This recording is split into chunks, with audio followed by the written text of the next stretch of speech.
In this video, we're going to create an expert advisor using MQL5. Let's get started. First, open your MetaEditor by clicking its icon or pressing F4. We begin by including the trade library using #include. This library allows us to use trading functions in our code. Next, we create an instance of the CTrade class and name it trade. Now, let's calculate the ask and bid prices. We use symbol info double to get the ask price and normalize it using normalize double. We do the same for the bid price. These prices are stored in double variables ask and bid. We then declare a string variable called signal. This variable will hold our trading signal, either buy or sell. Moving on, we define an array BWMFI array to hold the values of the Bill Williams Market Facilitation Index. We initialize the BWMFI using UpWMFI and store its definition in an integer variable BWMFI definition.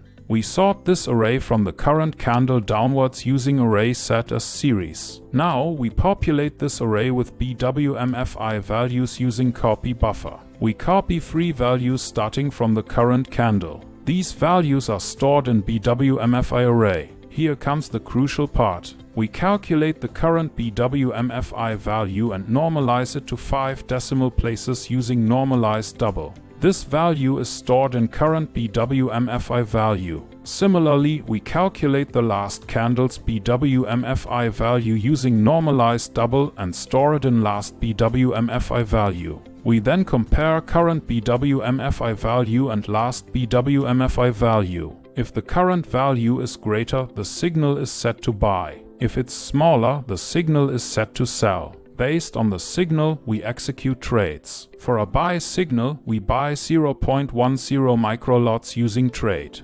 Buy. For a sell signal, we sell 0.10 microlots using trade. Sell. After coding, press F7 to compile. If this is too fast, consider our premium course for more guidance. To test, go back to MetaTrader, press Ctrl and R, and start the strategy tester. You should see your expert advisor on the chart. In summary, you've learned how to create an expert advisor using MQL5, coded it yourself, and tested it in MetaTrader. If you're a premium course member with an idea for a video, send us an email. Thanks for watching, and see you in the next video.